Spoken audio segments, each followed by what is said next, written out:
cita aquí en el piso. Él es precandidato a concejal de la lista de Patricia Bullrich de Juntos por el Cambio en nuestra vecina y querida localidad de Ensenada. Es Ignacio Oyarzú, a quien le damos los buenos días. Hola, ¿cómo estás? Gracias por venir. Hola, muy buenos días. Muchas gracias por la invitación y por el espacio. Al contrario, Ignacio. ¿Cómo viene esa campaña? Es la pregunta, viste, de todo, cómo se está trabajando en Ensenada, más que nada, ¿no? Teniendo en cuenta que hay un oficialismo que es muy fuerte, ¿no? Que es el de Mario Seco. Sí. Bueno, estamos a 9 días de una elección y como a mí me gusta siempre arrancar cada una de las entrevistas o en las recorridas que hago por los distintos barrios de la ciudad, el 13 de agosto no es un domingo más, no es una elección más. Tenemos la oportunidad histórica de empezar a construir un nuevo capítulo en la historia política de nuestro país. Y en Ensenada venimos haciendo un trabajo espectacular. La realidad es que venimos recorriendo cada una de las cuadras de cada uno de los barrios de la ciudad y no solamente en el momento de campaña política. Y digo, esto es para destacar porque esto no es oportunismo político, sino que hay un convencimiento de que esta es la manera de trabajar, escuchando a los vecinos y planificando nuestra campaña y nuestras propuestas de cara a esta elección. Y siempre me gusta remarcar esto, cuando uno planifica una campaña y quiere contar a los vecinos cuáles son sus propuestas, la mejor manera de pensar en esas propuestas de cara a lo que va a ser los próximos 4 años en nuestra ciudad es escuchando a los vecinos, que ellos te van a marcar cuáles son las problemáticas y las necesidades de cada uno de los barrios, y a partir de eso uno planificar y presentar cuáles son sus propuestas. ¿Qué te dicen los vecinos? Bueno, en mi campaña en particular para concejal en nuestra ciudad, yo voy a basar mi campaña y sigo basando mi campaña y luego de las PASO, si los vecinos nos acompañan y seguimos en la pelea para la elección de octubre. Hay 4 ejes centrales en los cuales tenemos que trabajar a partir del 10 de diciembre de manera firme. En primer lugar, la seguridad. Digo, Ensenada es una ciudad, comparada con otras ciudades, bastante chica, en la que por suerte hasta hace un tiempo atrás seguíamos manteniendo cierta tranquilidad o cierto funcionamiento, como se dice en la diaria de pueblo, ¿no? Donde nos conocíamos entre todos, esa inseguridad o esos casos de violencia que escuchábamos de las grandes ciudades o de ciertas ciudades del conurbano, todavía en esas situaciones no habían llegado hasta Ensenada, pero lamentablemente ya no se salva nadie. Digo, no hay pueblo chico, no hay ciudad chica, no hay ciudad alejada de los grandes conglomerados que se salve. Y eso es una preocupación que tienen los vecinos a diario y que en cada recorrida nos marcan y nos plantean esto. Yo hasta hace unos años atrás podía salir tranquilo a la calle, incluso en invierno, que se hace de noche un poco más temprano, podía salir a hacer los mandados o podía llevar a mis chicos a inglés a hacer un deporte tranquilo. Hoy en día eso ya no existe. Entonces lo que tenemos que hacer es recuperar la calle para el vecino de bien, para el comerciante que hoy en día ya tiene miedo de tener abierto su comercio hasta las 8 de la noche. Y digo, eso empieza, y siempre recalco lo mismo, tenemos que volver a recuperar el sentido común. Digo, la calle tiene que volver a ser del vecino que camine tranquilo por sus cuadras, del comerciante que no tenga miedo de tener su comercio abierto hasta las 7, 8 de la noche, y eso lo vamos a lograr si volvemos a recuperar el orden, si volvemos a recuperar la seguridad, y eso lo podemos obtener en nuestra ciudad si volvemos a tener la policía caminando la calle. Digo, y, claro, en ese aspecto, ¿no? La gente cuando cuestiona toda esta situación, vos analizándolo desde el lado opositor, ¿cuánto de culpa tiene la gestión de Mario Seco o es la gestión de Axel Kicillof o de Alberto Fernández? ¿La gente a quién apunta más? ¿Le apunta también directamente a Seco eso? Bueno, en la provincia de Buenos Aires tenemos una lógica que el vecino directamente responsabiliza y hace cargo al primer eslabón dentro del Estado que tiene cercano, que es el intendente. Ahí hay una discusión bastante compleja en cuanto a la seguridad con respecto a la policía, si es potestad o es de un gobierno municipal del intendente o si corresponde al gobierno de la provincia de Buenos Aires. El vecino responsabiliza de alguna manera a la parte política. Y digo, más allá de un intendente que pueda ser potestad del intendente o del gobierno de Axel Kicillof, digo, el vecino reconoce que el kirchnerismo en su conjunto tiene una matriz ideológica de no acompañar al policía, de que el policía hoy en día se siente descuidado y cuando caminamos las calles y charlamos quizá en off con cada uno de los miembros de la fuerza policial, te lo dicen. Digo, hoy si yo tengo que actuar en la calle y si tengo que, ante un robo o algo, y tengo que salir a defender al vecino que está siendo atacado, lo pienso 2 veces. porque después no voy a tener un gobierno municipal, un gobierno provincial que me apoye, sino todo lo contrario, donde la víctima termina siendo el victimario, digo, los roles se han invertido. Entonces necesitamos volver a recuperar ese sentido común del que yo hablo. Y para eso hay experiencias exitosas en otras ciudades de la provincia de Buenos Aires, en donde se ha planificado y se ha proyectado armar una guardia urbana, donde si bien esa guardia urbana no está armada porque no tiene la potestad es devolverle al vecino esa tranquilidad o esa confianza que al menos alguien en nombre del Estado está recorriendo las calles y ante cualquier emergencia puede actuar y puede conectarse de manera más rápida con la policía. Prevenir más que nada. Exacto. Claro. A ver, lo que nosotros tenemos que atacar es no solamente atacar la delincuencia así, sino prevenir y volverle a devolverle al vecino esa sensación de seguridad en las calles, que es lo que a gritos nos están pidiendo. Eso con respecto a seguridad, que claramente es una problemática que no solamente sucede en Ensenada, sino que en todo el país. Pero sí en Ensenada tenemos una particularidad con uno de los temas que es fundamental, relacionado al tema de salud. El intendente Mario Seco hace un tiempo atrás ha decidido recortar la atención a las unidades sanitarias a partir de las 14 horas, con todo lo que eso implica. Cuando yo lo cuento en algunos medios que están por fuera de Ensenada se sorprenden bastante, pero la decisión política del intendente Mario Seco es recortar y las unidades sanitarias, que de alguna manera es el lugar de atención más cercano a los vecinos en cada uno de los barrios. Exacto. Es un mini hospital. Exacto. A las 14 horas las unidades sanitarias cierran. Como cierra la administración pública, digamos. Exacto. Igual. Con todo lo que eso implica, quiere decir que un vecino que está en las afueras del casco céntrico de nuestra ciudad, si tiene una emergencia, luego de las 14 horas, tiene que trasladarse hacia el centro, hacia el Hospital Provincial Horacio Sestino, o hacia alguna de las clínicas privadas. Y digo, ¿qué pasa si ese vecino no tiene los medios económicos para tener un auto propio, para pagar un remis, o si esa emergencia te sucede a altas horas de la noche, donde el servicio de transporte público, de nuevo, por culpa de la inseguridad, también se ve... Dejó de funcionar. Entonces, ¿qué pasa con esa gente?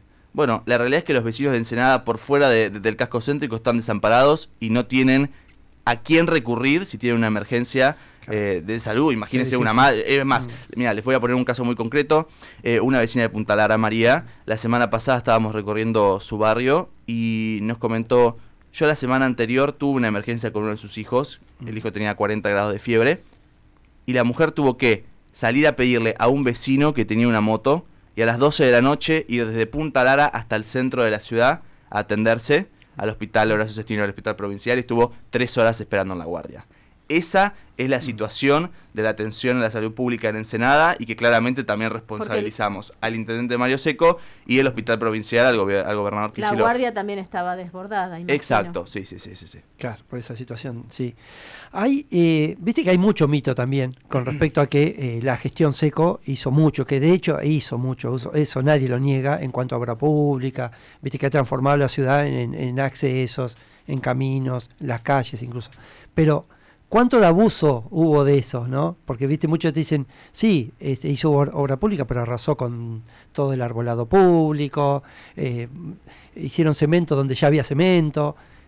¿Cuánto hay de bueno y de malo en todo eso? Bueno, en Ensenada a la vista está que hubo y continúa un plan muy importante de obra pública en el centro de nuestra ciudad, de embellecimiento de maquillaje, como muchas veces se dice. Ahora, y esto yo lo vengo marcando desde el primer momento en que comencé a trabajar en política, ya por el 2014. Dije, si nosotros en 2015 no nos toca ganar el gobierno y en 2019 tampoco nos toca ganar el gobierno municipal, nosotros tenemos que continuar siendo una oposición responsable.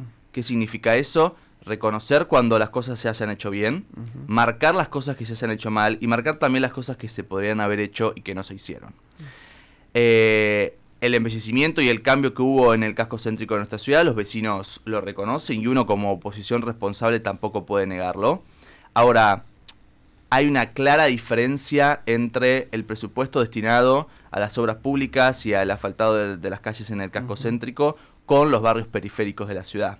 Y eso habla un poco de esa lógica de ciudadanos de primera y ciudadanos de segunda, que tanto los ciudadanos de las localidades del Dique como de Punta Lara te lo marcan. Digo, y nos plantean, yo soy igual ensenadense que aquella persona que vive a 300 metros del Palacio Municipal. Y toda esa maquinaria y todo ese plan de obra pública siempre tiene que estar guiado y tiene que estar centrado en tenemos que trabajar en la prioridad de los vecinos.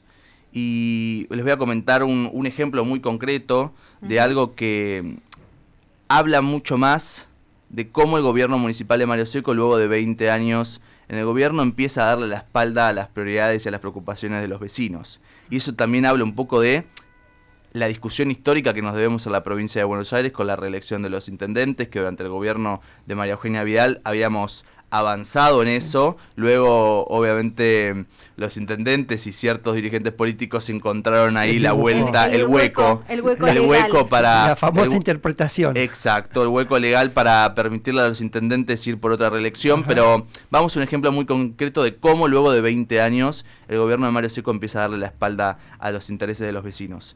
A 100 metros del Palacio Municipal Histórico de nuestra ciudad, que hasta hoy en día sigue funcionando, se está construyendo hace 2 años un nuevo Palacio Municipal.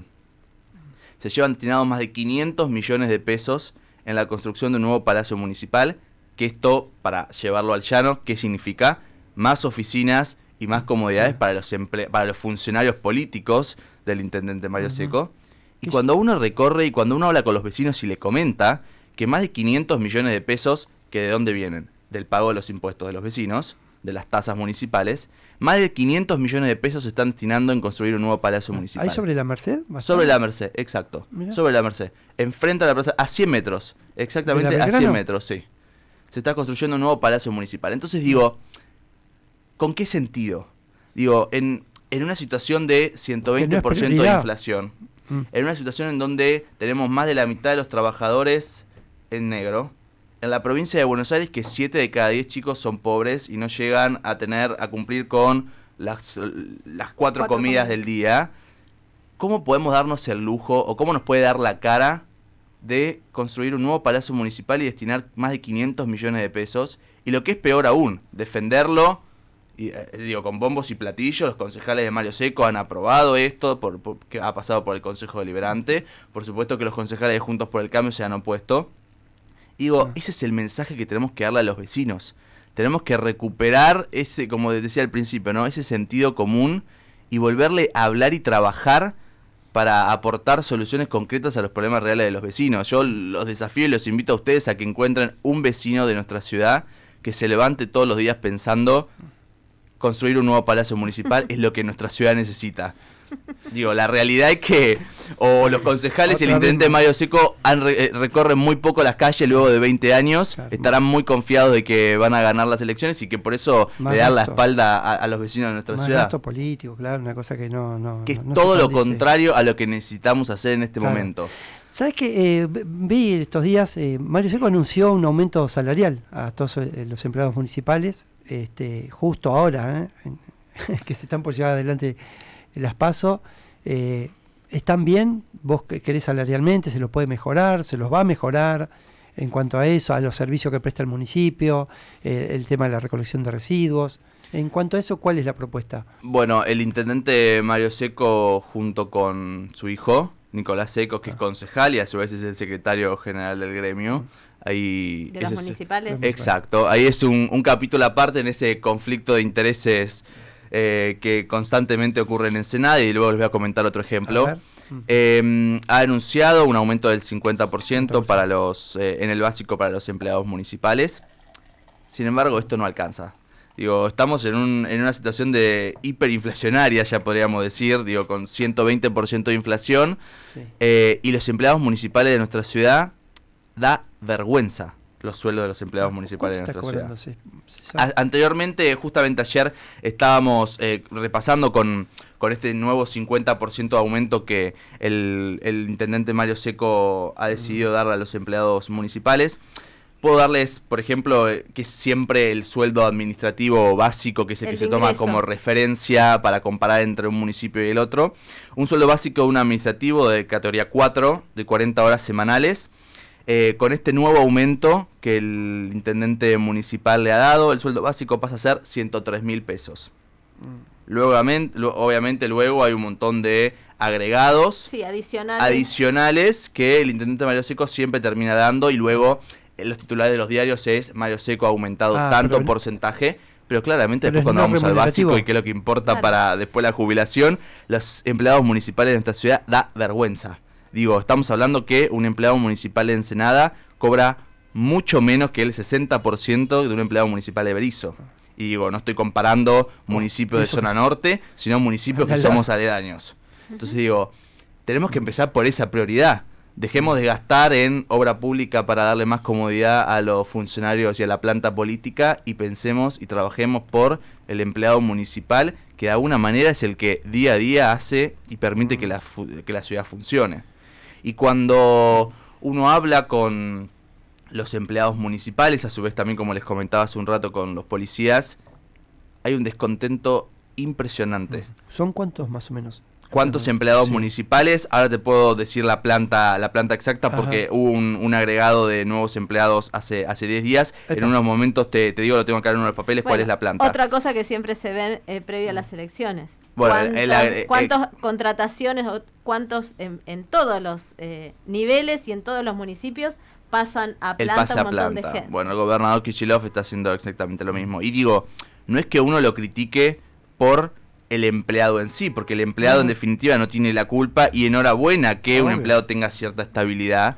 Lo que digo es, dejemos de trabajar o dejemos de tener oportunismo político y de alguna manera también de ningunear al empleado, porque digo, estamos pensando que el empleado puede llegar a apoyarnos por el simple hecho de que lo pasamos a planta permanente o a planta transitoria. Digo, tenemos que pensar que convencer a ese vecino de que nos vote por nuestras propuestas, por nuestro plan para mejorar la ciudad, o en el caso de la provincia de Buenos Aires, para mejorar la provincia de Buenos Aires, pero no pensemos que una persona nos puede votar por el simple hecho de que lo pasamos a planta. Habla peor de nosotros, porque estamos pensando que una persona nos va a entregar su voto, que en una democracia es lo más sagrado que tenemos, es por el simple hecho de que yo te paso a planta permanente. Y en nuestra ciudad, bueno, tenemos bastantes desafíos en ese sentido, pero la realidad es que estamos confiados en nuestro trabajo, en el trabajo que hemos hecho. Como digo siempre, no tenemos que dejar nada en la cancha. El 13 de agosto es a todo o nada, y el 14 lo tenemos que levantar con la cabeza bien tranquila de que dejamos toda la cancha y que en ningún momento prometimos nada que no vamos a poder cumplir, que en ningún momento le mentimos a la gente, y eso es lo que me permite a mí salir a la calle tranquilo y poder mirar a los vecinos a los ojos, porque estoy convencido de lo que digo, estoy convencido de lo que propongo, porque vamos con la verdad. ¿Nos contás la lista? ¿Cómo es? Sí, por supuesto. El equipo de Patricia Bullrich, el candidato a intendente es Leandro Peto Rojas, es un joven del dique. Y la nómina para concejales, bueno, está compuesta por Agustina Caparrós, yo voy en segundo lugar, Fabiana Morteira, en cuarto lugar Fernando Seguini, que es el presidente del Comité Radical de nuestra ciudad. Exacto. El hijo de Tito Seguini, histórico también. Sí, y como primera candidata a consejera escolar, Norma Pedrosa, una excelente médica de nuestra ciudad, súper reconocida, que hoy en día está absolutamente comprometida en trabajar para mejorar la educación de nuestra ciudad. Ajá. ¿Y el Pulpo Martínez cómo quedó ahí? Bueno, el pulpo es de nuestro equipo. Sí. Yo trabajaba en la candidatura del Pulpo Martínez, pero tuvo un gran gesto, un gesto de grandeza política en priorizar la unidad y en priorizar lo mejor para el armado político de Patricia en Ensenada y dar un paso al costado en su candidatura. Claro. En algún momento vamos a trabajar para que en algún momento así sea, pero bueno, habló muy bien de él, algo que no es muy común en política hoy en día, que uno deje de lado su interés personal en pos del interés colectivo. Claro. Acá convergiendo hemos entrevistado un par de veces al Pulpo, porque él está con el tema del bioparque acá en La Plata, lo hemos entrevistado por ese tema, así que un gran profesional y que hoy en día me sigue asesorando mucho en temas de medio ambiente y en qué es lo que debemos avanzar en nuestra ciudad en este sentido. Ahí está, eso es muy importante, siempre buscar asesoramiento de los que saben. A veces los políticos creen que se las saben todas, ¿no? Y se olvidan de que hay gente que ha estudiado para eso y puede compartir sus conocimientos sin pretender ningún crédito. Exacto, desde el día 1 de mi campaña yo he conformado equipos técnicos en el área de salud, con excelentes médicos, equipos técnicos en el área de educación, con un gran equipo de docentes, equipos técnicos en el área de reforma política, con muchos politólogos y un gran equipo de abogados, y eso es lo que tenemos que hacer. Digo, los que somos candidatos tenemos que nutrirnos de las ideas de los profesionales en cada una de las áreas, y en base a eso, y en base a escuchando a los vecinos y a las necesidades de los vecinos, conformar cuáles son nuestras propuestas. Totalmente. Recién hablaste de unidad. Una última pregunta cortita. Sí, cómo no. El 14 de agosto, en Ensenada, gana la lista de Patricia Bullrich. ¿Se sientan con la otra lista, con la gente de Rodríguez Larreta? El mismo 13 a la noche. El 13 a la noche. Con Asnaghi y compañía. Exacto, con Gustavo. Aparte hemos trabajado mucho tiempo con Gustavo. Yo vengo trabajando en Juntos por el Cambio del 2014, 2015, 2019. Gustavo fue el candidato, pero digo, el mismo 13 a la noche tenemos que mostrar esa unidad y esa foto de unidad que los vecinos nos están pidiendo. Todo aquel vecino hoy en día que vota a Horacio Rodríguez Larreta o a Patricia Bullrich nos está pidiendo que el mismo 13 o el 14 a la mañana estemos juntos, porque el adversario está enfrente. Digo, el adversario es el kirchnerismo, el adversario es la pobreza, el adversario es el 120% de inflación y la desesperanza de los vecinos. Nosotros estamos simplemente compitiendo en una interna para ver qué expresión es el que el vecino considera que es mejor para representar a Juntos por el Cambio. Y en este sentido, a nivel provincial y a nivel nacional, yo estoy convencido que la persona que cuenta con la fuerza necesaria para llevar adelante las reformas que nuestro país necesita es Patricia Bullrich. Y en la provincia de Buenos Aires tenemos un gran candidato como Néstor Grindetti y Cristian Ritondo, que es nuestra cabeza de lista de diputado nacional por la provincia de Buenos Aires. Así que estoy convencido que ese es el equipo que va a ganar el próximo 13 de agosto. Muchas gracias. Gracias. No, muchas gracias a acá, ustedes y simplemente decirles a los vecinos que por favor el 13 de agosto vayan a votar, Sí, que no se queden en fundamental. sus casas, Fundamental. voten a quien voten, tenemos que Sí. expresarnos en las urnas, siempre planteo lo mismo. Si vos no votás, otros van a decidir por vos. Obviamente. Así que desde mi lugar, por favor, pedirles y obviamente que nos acompañen con su voto en Ensenada y en todo el país. Hay que votar la boleta completa de Patricia Bullrich. Muchas gracias. Muchas gracias a Ignacio. ustedes por la invitación. Por favor. Estuvimos conversando aquí en Es lo que hay con Ignacio Yarzú. Él es precandidato a concejal de Juntos por el Cambio en nuestra vecina localidad de Ensenada.